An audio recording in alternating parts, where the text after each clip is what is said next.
Lowe's knows how to help you get the most out of your store run. That's why members save more with My Lowe's Rewards. Earn points towards My Lowe's money on eligible purchases. Get access to member-only deals and free member gifts. Plus, unlock free standard shipping when you reach Silver Key status. So what are you waiting for? Join for free today.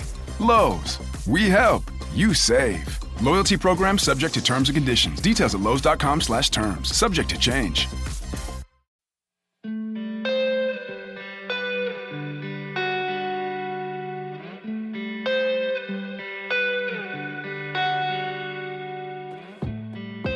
This is Fortune's Wheel, podcast history of the late Middle Ages. And I'm Jonathan. The phrase, take a walk to Canossa, is a German saying today. In American English, we would say, eat crow, or eat a slice of humble pie. But where did this idiom, a walk to Canossa, originate? Well, we're going to find out today.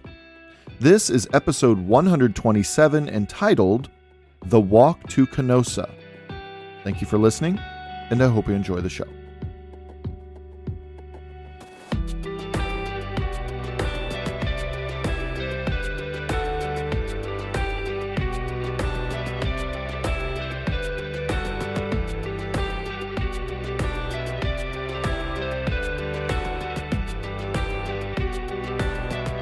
In retrospect, it's funny. So, urged on by his bishops, a king deposes a pope. The pope turns right around and excommunicates not only the king, but also all of the king's bishops. And then those bishops immediately turn on their own king. Well, that's exactly what happened in the wake of Pope Gregory VII's 27 dictates, which all but declared the pope as the leading figure in European Christendom. Not the kings, and not the various other noblemen's, and not the bishops. The Bishop of Rome, as the inheritor of St. Peter's bishopric, was the supreme pontiff, the supreme ruler. Sound familiar? It should, because this is the exact same structure we have today. And if not for Gregory VII's 27 dictates, this very well may not be the case. It's a prime example of our present day still reeling from the events and people 1,000 years ago. Let's not kid ourselves. Simply put, we are not removed from our past, our stories, or our ancestors. John Julius Norwich, in his book Absolute Monarchs, writes of the Pope's excommunication of King Henry IV of Germany and all those rebellious bishops. He says, quote, "The effect in Germany was cataclysmic," end quote. Yeah, Germany lost its ever-loving mind after Gregory did this. Norwich lays the situation bare. Quote, "The political consequences were serious indeed. In theory, the ban not only absolved all the king's subjects from their allegiance to him, it also rendered them in their turn excommunicate if they had any dealings with him or showed him any obedience. Were it to be strictly observed, therefore, Henry's government would disintegrate and he would be unable to continue any longer on the throne. Suddenly, he found himself isolated." End quote. Serious stuff indeed. Again, rational minds would question why they place so much emphasis on the spiritual aspect. Regardless where you stand on the issue of faith, we simply cannot forget that good old Thomas theorem I mentioned a few episodes ago. It says, quote, "If men define situations as real, then they are real in their consequences," end quote. People placed immense value on excommunication, and the consequences of such actions have real, tangible effects on the people and on history. And the same goes for us today, too. So when I or Norwich says that Germany lost their minds, we can all chuckle all we want, but the consequences were very real and very tangible. And they would have momentous effects on history and how Henry IV would proceed. The first effect of note comes from the German city of Utrecht. Bishop William of Utrecht, a staunch supporter of King Henry IV and his tug of war with Pope Gregory VII for supremacy, at his Easter Mass, he quote-unquote denounced the Pope writes Michelle K. Spike in her book, Tuscan Countess. By midnight of that same day, Bishop William's church was smoldering in a heap of broken timber and ashes, and inside of just a few weeks, Bishop William lay dead, she continued. I couldn't find any foul play in either situation, the burning of the church or Bishop William's death, all in the same month. Even Spike refers to it as somewhat of a mystery when she writes, quote, "Stunned by these portents, the Germans demanded that Henry make his peace with Rome," end quote. The word portents leads me to believe the facts remain a mystery today. When considering a deeply religious and deeply spiritual people, one must also consider that if they believed these to be divine judgments against the actions of the German clergy and the German king, well, that's what they were. I urge you to not take this episode in stride and then move on. What became known as the investiture controversy was really a decades-long build-up to this very moment. Whether he was called Hildebrand or Gregory VII, this man waged an unrelenting war against what he saw as corruption at the very core of St. Peter's Church, at the heart of Jesus' Catholic Church. And European monarchs were the corruptors, and they had to be dealt with swiftly, effectively, harshly even. Spike writes, quote, "The investiture controversy is the phrase used by history books to identify this epoch. But Gregory's program was far more revolutionary than that name implies," end quote. The Catholic Church had never held as much power as we know it to have today. Those who have studied even a little history might think of the Catholic Church as being one of immense wealth, influence, and political power. This is so very true for much of the last 1,000 years. We know the Catholic Church to be the ultimate source of power and influence in Western history. It's the one constant. But I cannot stress this enough. This was not always the case. Not by any stretch of the imagination was this always the case. The Catholic Church was a major presence, sure. Kings, nobility, they sought the Pope's approval when waging wars and leading invasions. Bishops sought the Pope's approval for legitimacy. Everyone sought the Church's blessing for their eternal souls. But before 1076, the Catholic Church, it was a puppy compared to the fierce alpha wolf it would become.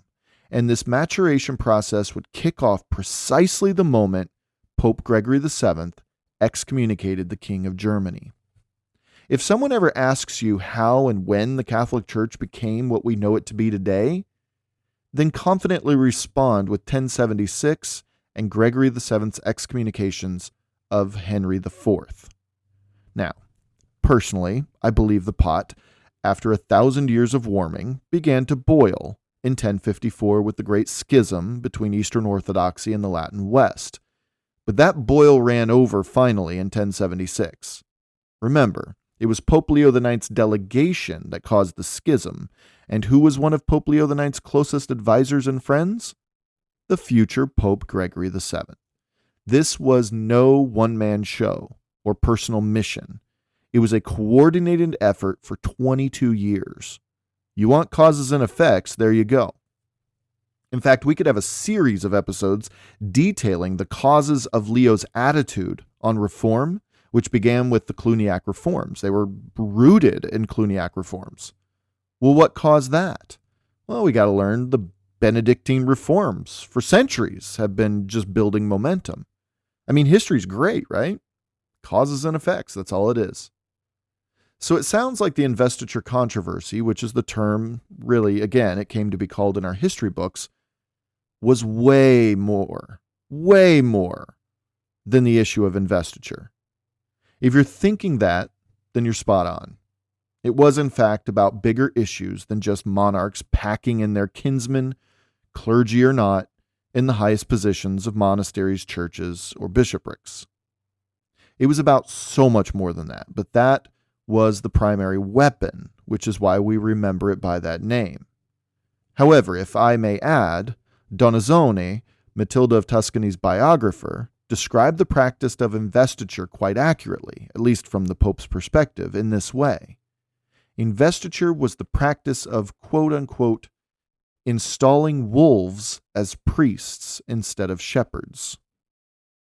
That said, if the investiture controversy was anything, it was an outright declaration of war against the European monarchy and its usurpation of church structures to serve its own ends. Henry IV of Germany just happened to be the poster boy. Okay, anyway, back on track here. It's 1076. King Henry IV of Germany is in quite a pickle.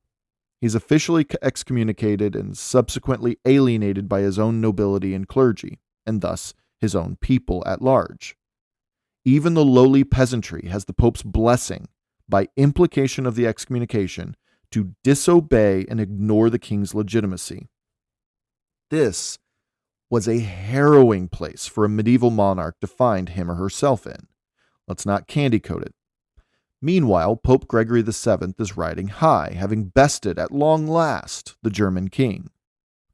The crime of investiture was, as I said, the main weapon used against Henry IV, but it wasn't the only weapon. Between early April and midsummer, Gregory's propaganda factory, that is, a propaganda factory of one, mainly, had expanded the accusations to include such crimes against Henry as extramarital relations with low-born women, the fathering of quite a large number of bastard children through these amorous trysts, incestuous relationships, and even pederasty. The funny thing, though, is that Henry's only defense is not to outright deny these despicable acts. Rather, his defense was to blame his messed up childhood. One, if you remember, included the very bishops who have increasingly turned against him recently, who kidnapped a 12-year-old Henry and supplied him with opportunities for any and all of these crimes. Spike writes, quote, "By September 1076, the Pope's campaign has succeeded to the point that he could call upon the German faithful to choose a new king," end quote. Led by Rudolf of Swabia, Gelf of Bavaria, and Berthold of Carinthia, German nobility and clergy met in Tribur in October 1076. They called King Henry IV to Tribur as well, but, if you can believe it, they ordered their king to remain on the opposite side of the Rhine while the adults discussed Germany's current predicament. Spike reminds us that the absence of one of Henry's biggest supporters was quite apparent. Remember, Duke Godfrey of Lorraine and Tuscany, Matilda's husband, was murdered just 8 months earlier. Between the crimes he's been accused of, to the Pope's excommunication of him, Henry was failing at lifting Germany to the top of the European game, a dream he'd long had. Now, make no mistake, Germany was, in fact, at the top of the European hierarchy still, toward the top anyway, but would a stronger king do better for the kingdom than the current one they had? That was the question. Norwich writes, quote, "The German princes, meeting at Tribur, had agreed to give their king a year and a day from the date of his sentence in which to obtain papal absolution," end quote. In fact, they bookended this declaration with a very real smack in the face to their king. German noblemen went ahead and set a date for another council to convene so that they can go ahead and proactively elect a new king, should Henry fail to gain the Pope's forgiveness and to have his excommunication officially lifted, thus freeing Germany up to be on the level with the rest of Christendom. And to add insult to injury, these same German officials invited Pope Gregory VII himself to oversee the election of the new king and the deposition of the old one. This next meeting would be in just 4 months' time, kicking off on February 2nd, 1077. Spike sums it up saying, quote unquote, "Henry's clock was ticking." The question for Henry was simple. Which was worth more? The entire German kingdom and the possibility of an imperial crown one day? Or his public image, his legacy, or his pride? Henry was just 26 years old. Theoretically, he had decades more on the throne. His nemesis, Gregory, was already an old man. Henry would surely outlive the old tyrant, right? Henry had a decision to make, but he had virtually no one of note to run it all by. Spike writes, quote, Henry found himself in a terrifying situation, and no one could or would talk to him. Excommunication pissed everyone off. They knew their king stepped too far. But more than that, this same excommunication implied that even if his noblemen and clergy wanted to talk to him, by doing so they were forfeiting their eternal souls in the process. Say what you want about loyalty, but at the end of the day, we all have to look out for ourselves. During the Middle Ages, as it was in antiquity, it is today with billions of people, a person's relationship with God superseded all earthly loyalties. Not by much in many cases, but it was still supreme. To boot, Gregory VII sent out what Spike calls, quote-unquote, a relentless stream of letters defending his actions against King Henry IV. Make no mistake, every Christian kingdom was made aware, even tangentially. Word was out. Pope Gregory VII was no one to trifle with. Spike writes, quote, stiff, cold, with a sneering air, Henry never enjoyed great popularity with the nobility or the bishops. Gregory reduced the king, end quote. But the question for Gregory was, would Henry rise to the challenge and humble himself? Would he suck it up and do what it took to keep his power? Good questions. While Henry mulled things over up in Germany and Gregory reveled in his victory over the king, somewhere in the middle, in the Duchy of Tuscany, Matilda was making her own moves. See, in light of her nephew by marriage, Godfrey of Boulogne, becoming heir to her husband days before his death, there was the inevitable struggle for control over the duchy. But this tug of war with Godfrey of Boulogne would, in a very real way, be Matilda's first real contest. She had already lived through many trying times, for sure. As a young adolescent, she suffered through her 4 years younger cousins, the current King Henry IV. For those following along at home, remember, well, his petulant and harsh treatment of her while she was a prisoner in the German royal residence after the death of her father. She'd suffered through years of being married to a man she didn't choose, a man who, in her own words, disgusted her to her core. She had been publicly branded a harlot by the German nobility and clergy for her relationship with Pope Gregory VII. And most recently, Matilda had endured the crushing death of her mother, the indomitable force that was Beatrice. Without her father, Bonifacio, her mother, Beatrice, she was, with the exception of Gregory, that is, completely on her own. Sure, Gregory had sworn her protection in letters that survive to us today, but Gregory was in Rome, not Tuscany, and Gregory was busy enough with Henry. Again, control over Tuscany was Matilda's first solo challenge, her first obstacle in her quest to become the woman her parents raised her to be. But let's add one more layer to Matilda's first big contest. See, Tuscany wasn't the only thing up for grabs. And this one, interestingly, has to do with Matilda's late mother, Beatrice. We haven't focused on Beatrice really at all, and that's mainly due to the lack of records.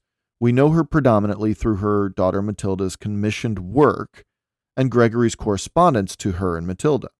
However, we know something that gives Matilda some serious clout. See, Beatrice, she was originally known, before her marriage to Duke Bonifacio of Tuscany, she was known as Beatrice of Lorraine. Beatrice was the daughter of Duke Frederick II of Upper Lorraine. To give us a sense of place here, if Upper Lorraine existed today, it would encompass Luxembourg and even an even larger portion of northeastern France, even stretching a bit into Belgium. That's where Beatrice was born. As a contrast, Lower Lorraine was mainly the inland portions of modern-day Netherlands and Belgium. This was where Beatrice's second husband, Godfrey II, was from. And by the time of Beatrice's death, the Lorraines had all but joined together. So how does this fit into Matilda's predicament in Tuscany? Okay, so Lorraine was transferred to Matilda's husband, Godfrey the Hunchback, and after his untimely death, Matilda should have inherited it. However, the Hunchback, bitterly, and understandably if you ask me, bypassed Matilda and gave it to his nephew, Godfrey of Boulogne, son of the mighty Eustache II, who helped Duke William out in England. Matilda was ready to fight for what she felt belonged to her by right. Here we begin to see the medieval badass Matilda would soon become. Matilda's birthplace was the March of Mantua. She claimed Mantua. Matilda's father was the feared and respected Duke of Tuscany. She claimed Tuscany. Matilda's mother's dowry to her father when they married were 2 large landholdings in the Upper Lorraine, named Stenay and Mossay. Matilda claimed the lands of Stenay and Mossay. She made these claims public, and she stood by these claims. And Matilda refused to back down to anyone. And she campaigned throughout Tuscany, visiting every noble household and every church she could to rally support to her cause. She called upon old loyalties to her father, old memories of security under his rule, and even her close friendship with the Pope himself, something anyone would envy. She was relentless in this campaigning too. Well, until dear old Gregory called upon her. Spike writes, quote, "Gregory could not stand to be separated from his beloved redhead with the fierce blue eyes," end quote. It was early November 1076, mere weeks after the Germans met to give their king the ultimatum, and Matilda was with Gregory once again in Rome. When she was there, Abbot Ugo, the top dog at the prominent abbey at Cluny, who also happened to be Henry's godfather, paid Gregory a visit, begging him to not make his way to Germany in February and not stand judge at Henry's deposition. Well, Gregory refused this. How in the world could he ever pass up this chance to absolutely bury the young king and send a shockwave across Christian kingdoms? But he would escort the revered abbot through Tuscany and across the Alps on his way to Augsburg for the February meeting. They were expected in Mantua, which is right smack in the middle of where the Italian peninsula slams into the Alpine foothills of northern Italy, by early January 1077. Spike quotes a Berthold of Reichenau, who described the Alpine winter that struck Central Europe that year.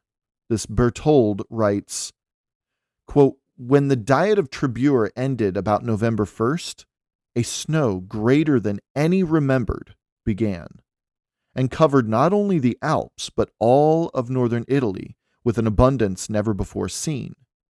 There was an intense cold from the Rhine to the Po, freezing these rivers to the point that all the rivers made roads of ice as if they were firm land. And the winter continued this cold until the Ides of March." End quote. In this environment, one of the most storied episodes in medieval history unfolds.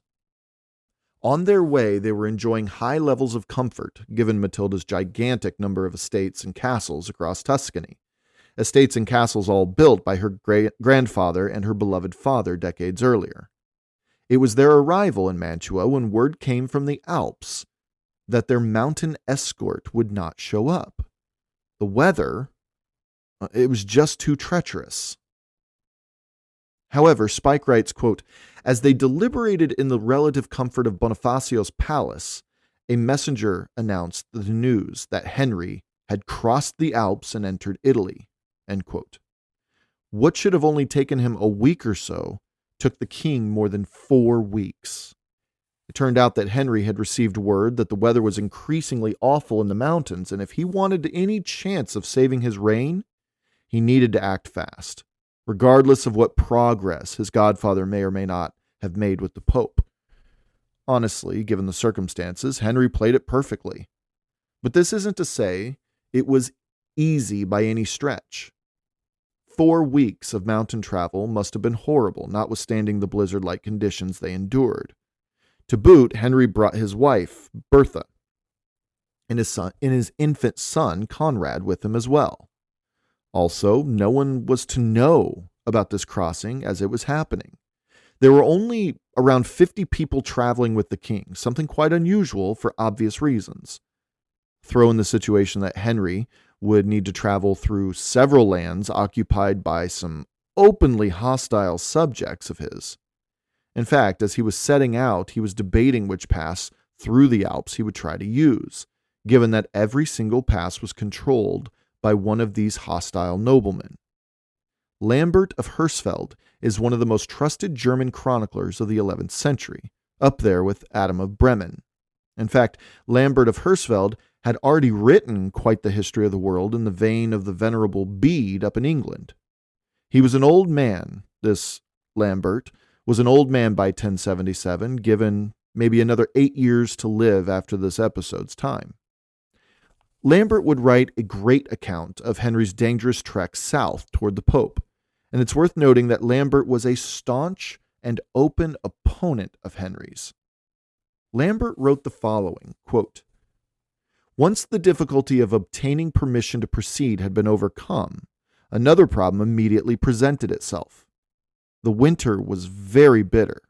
The mountains which he had to cross were very high, their peaks almost in the clouds, and were so covered with snow and ice that neither horse nor toot could take a step on the steep and slippery slope without danger.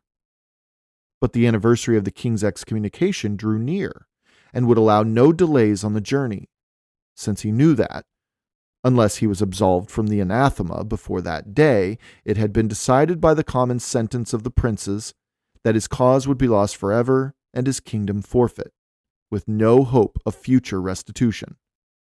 Hence, he hired local men who were expert and experienced in the steep alpine passes to guide his party through the deep snow and over the mountain, and who could lighten the harshness of the journey to those who followed them with such skill as they possessed. When these men as guides, they reached the summit, albeit with great difficulty, but there was no possibility of going further, so it was said, because the ice on the steep mountainside was so slippery that it prevented any possibility of descent. The men in the party did their very best to overcome this dangerous situation, now scrambling on their hands and feet, now leaning on their shoulders of their guides, sometimes slipping on the treacherous surface, falling over, and rolling some way. Finally, after a long time in peril, they just managed to reach the plains below. The guides sat the queen and the ladies of her household on ox hides, led the way themselves, and dragged them down behind them. They placed some of the horses on sleds and led others with their feet hobbled. But many of these died as they were being dragged, and most of the others were in a very bad state.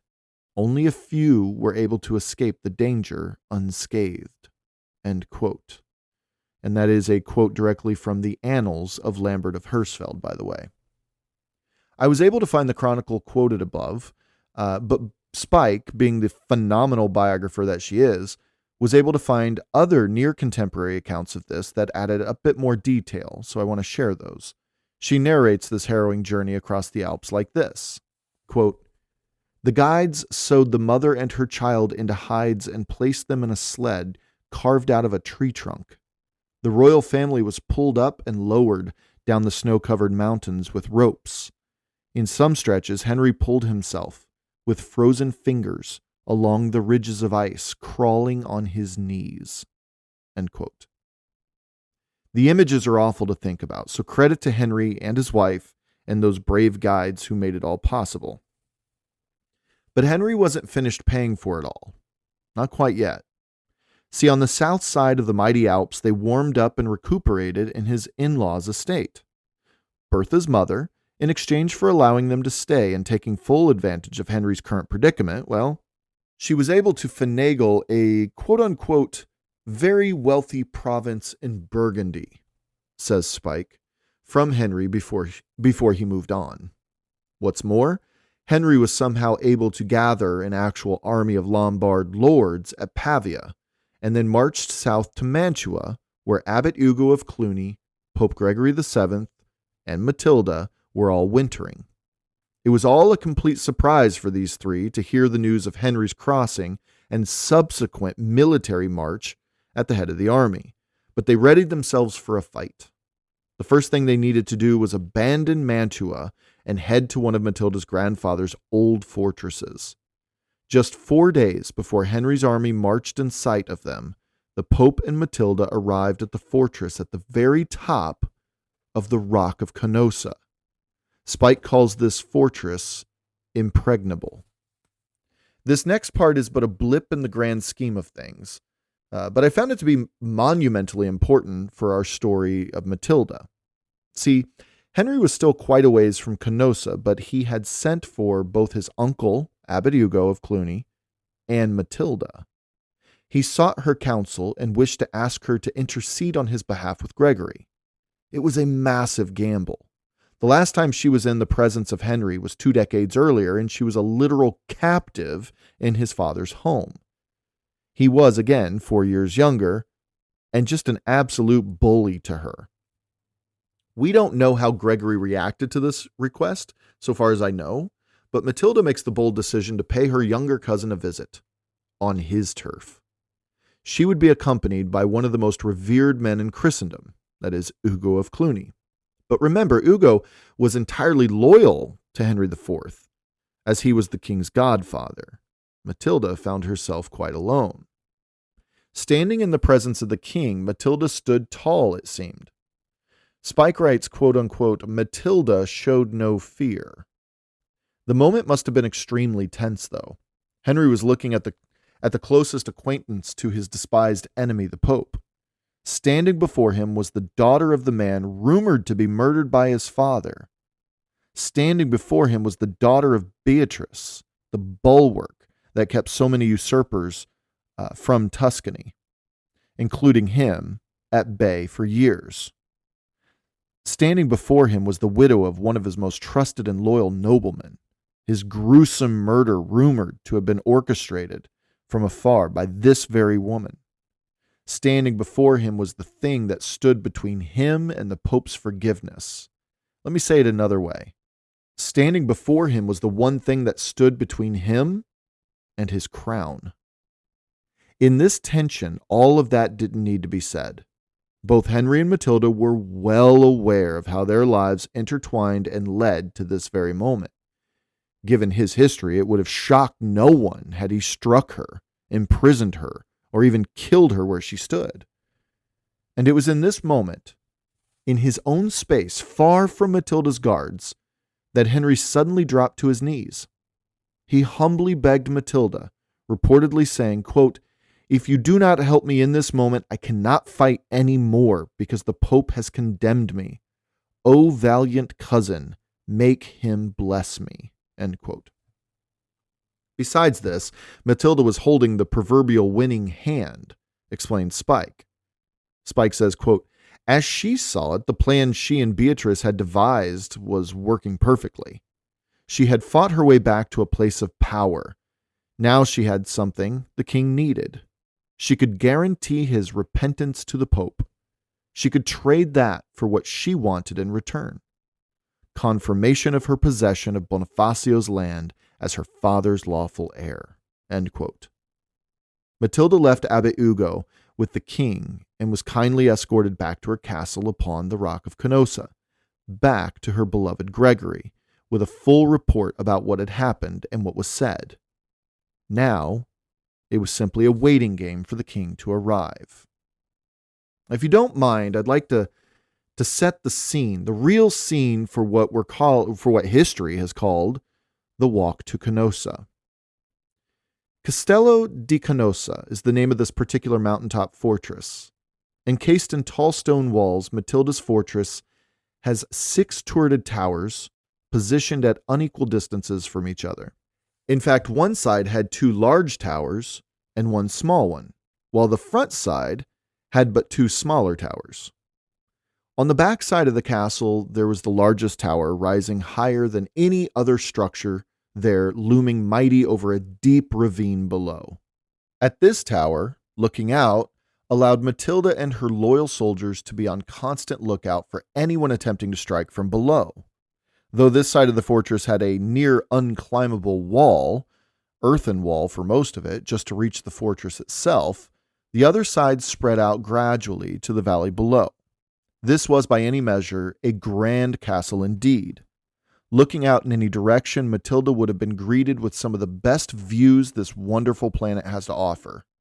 And in the distance, there were sentinels the earth itself provided in the form of mountains. Spike, taking it all in person, writes, quote, "The mountains locked together in tight-fitting rows, inaccessible to a large force of men. No more than 2 horses abreast could move along their dirt tracks. Obviously, no army could arrive undetected. I began to see these mountains themselves as standing at attention, in a defensive configuration, as formidably as they had 1,000 years ago. It slowly dawned on me that I was meeting Matilda's soldiers, those who had neutralized her opponent's superior numbers. These were Matilda's stalwart defenders against the armies of the German king and the Holy Roman Emperor." End quote. The valley below Matilda's castle stretched in layer after layer of rolling hills, getting ever blurrier as they neared the horizon. Across these hills grew an abundance of beautiful trees that supported the wildlife of the region. Farmers began using cypress trees to act as wind barriers, so rows upon rows of towering conifers pierced the sky across the valley, delineating one field from the other. Off in the distance, she could make out groves of olive trees and fig trees, though by January these fruit-bearing trees were wintering, readying themselves for another Tuscan growing season. Wild groves of cherry, persimmon, and hazelnut are also seen from high atop her perch. They may or may not have been in the thick fields we know about them today, but the Tuscan hills and valleys were also home to innumerable sunflowers, opening every morning and worshiping the sun until it dipped below the hills in the distance that evening. Intermingling in these sunflowers were red poppies and an assortment of roses, wild roses, along with creeping wisteria and jasmine vines. Today, there are but a few walls that remain of Matilda's castle atop the iconic rock of Canossa. But these were walls that witnessed one of the most iconic moments of the Middle Ages, the day that King Henry IV visited Pope Gregory VII. In fact, Matilda's biography is actually 2 books in one, labeled Book 1 and Book 2. Book 2, it turns out, begins with this very event, the day young Matilda entertained 2 warring armies. That is, the Lombard army on loan to Henry, and the Tuscan one manning the walls and towers of her castle. Those Tuscan soldiers, not in the castle, stretched out in the valley opposite the German king's army. High atop the hill, named Canossa, Matilda and Gregory watched Henry approach. It was a cold, icy winter morning, January 25th, 1077 to be exact, when Henry humbly walked up to the gates of Matilda's castle. Think about what's really happening here, though. On this one piece of mountaintop in north-central Italy that really held no other major place in history, except for, regional squabbles and power struggles, this one mountain castle on January 25th, 1077, had both the king and the pope within a stone's throw from one another in the midst of a massive, massive play for power by both of them. Through liaisons, Henry sought an audience with Gregory. As Lambert of Hersfeld wrote, quote, "He pledged to do anything which the Pope required of him and to be ready to make any sort of satisfaction, but he begged the latter that he should in meanwhile absolve him and restore him to the grace of communion within the church.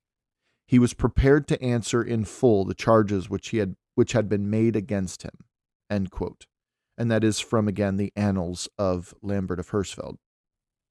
According to Lambert, the Pope responded with this, quote, "If he is truly penitent for what he has done, let him surrender into our power the crown and other royal insignia as proof that he really is repentant, and let him confess himself to be henceforth unworthy of the name and honor of a king after being so stubbornly sinful." End quote.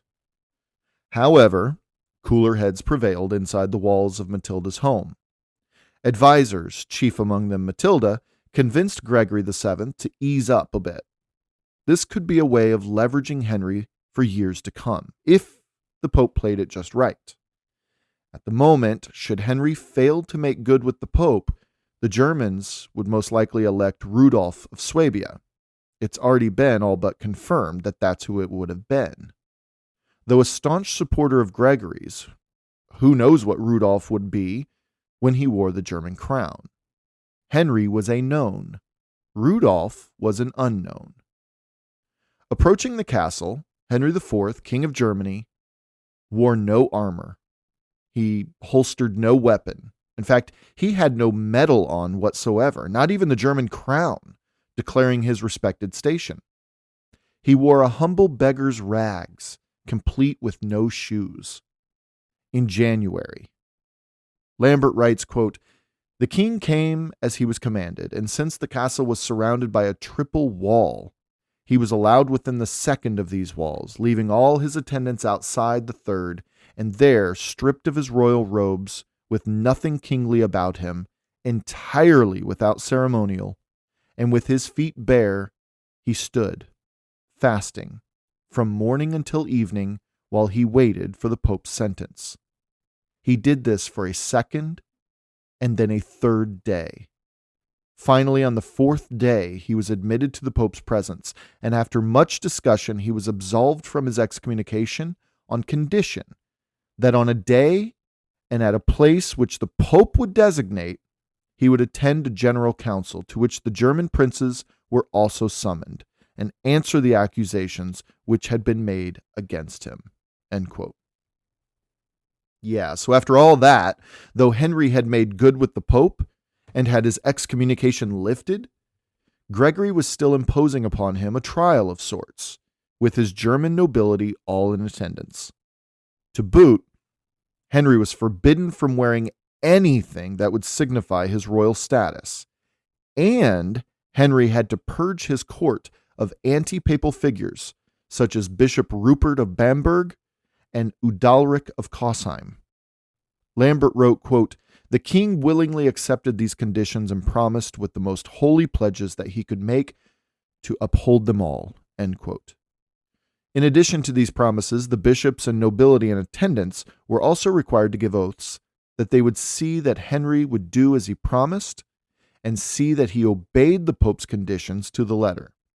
Before Henry would leave Castello di Canossa on January 28th, after 3 frigid days and nights of fasting and a humbling negotiation, a written agreement with all of these stipulations was signed by Gregory, Henry, and as official witness, Matilda.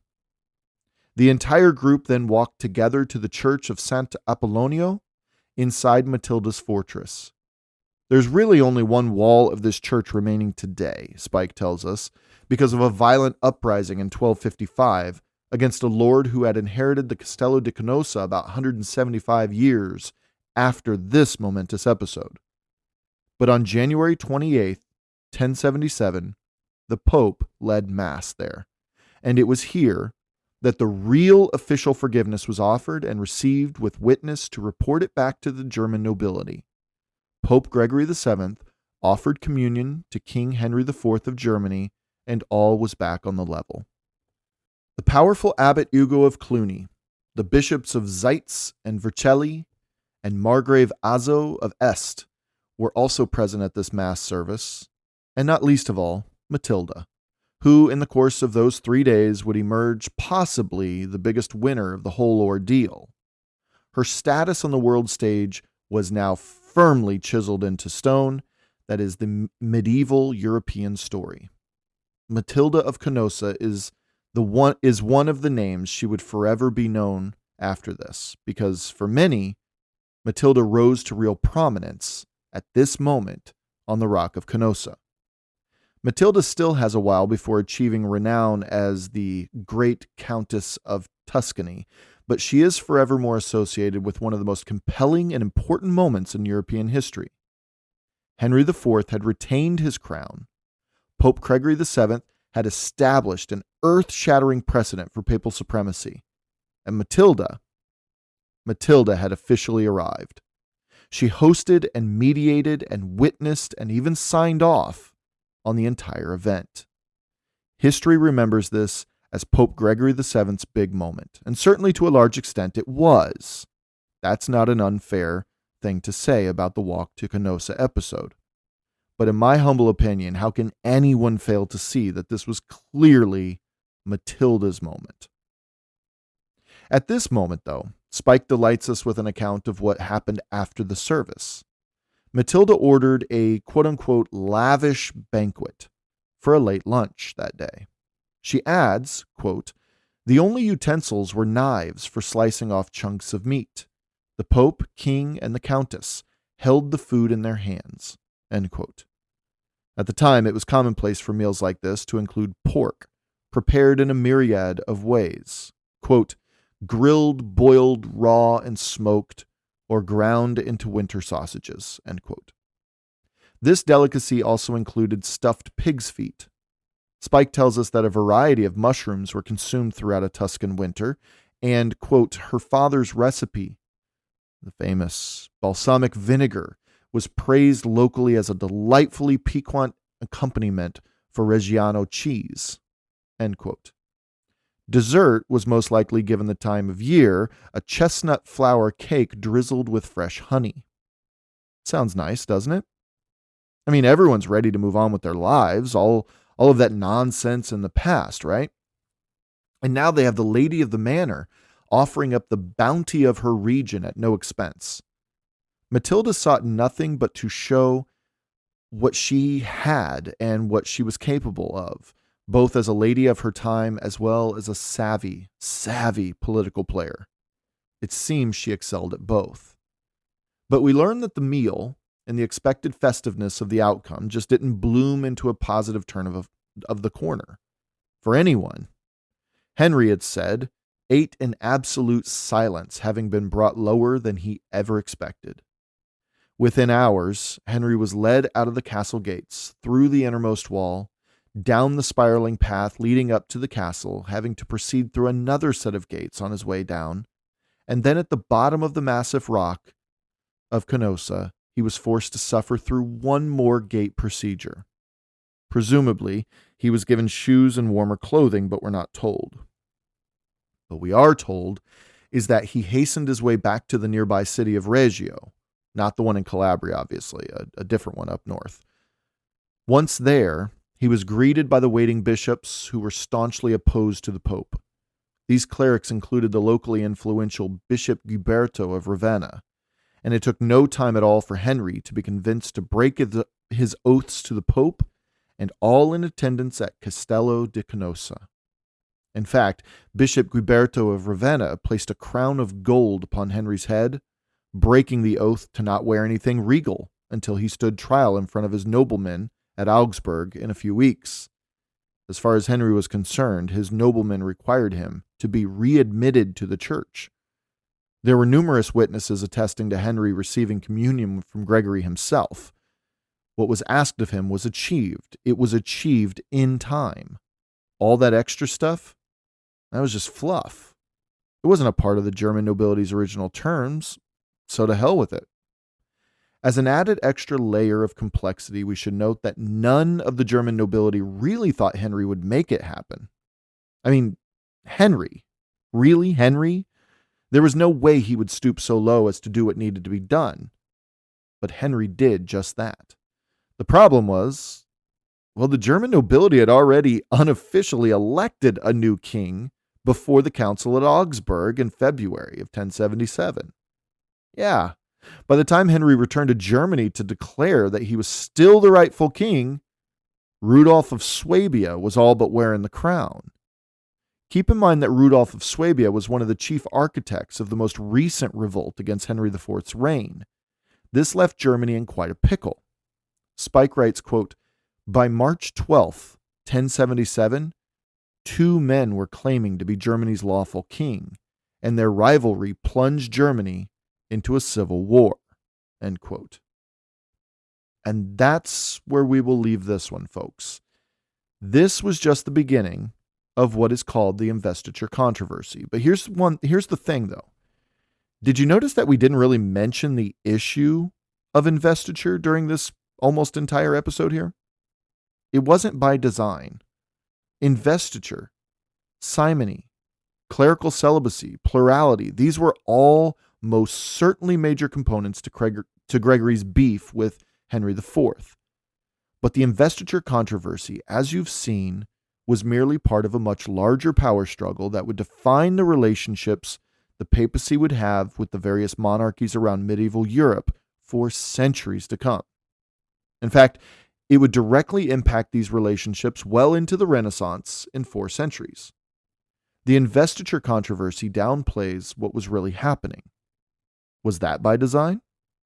Maybe.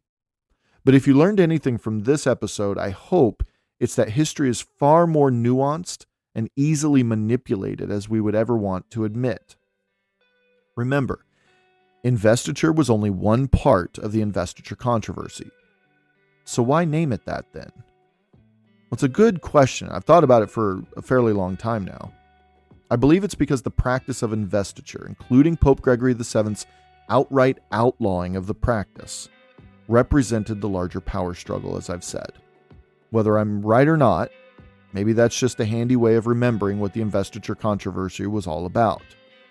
Either way, the events shared here were what historians equate to the climax of this controversy. And between the papacy and the monarchy, the Pope came out on top. Keep that in mind going forward. Until next time.